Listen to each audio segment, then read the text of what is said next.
This quick video is about how to turn off your active status on Facebook Messenger using your iPhone and iPad. Okay, first open your Messenger app. If you want to turn off your active status means just click here. Then open Privacy and Safety.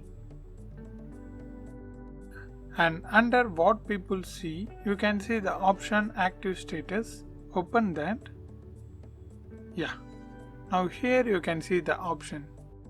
Just turn off this toggle button. Turn off. That's it. After this, no one can see your Messenger active status, including your friends. Yeah, this is how you can turn off your active status on Facebook Messenger using your iPhone and iPad. I hope this video helps you. If it really helps means leave a like and share this video with your friends and neighbors. Thanks for watching.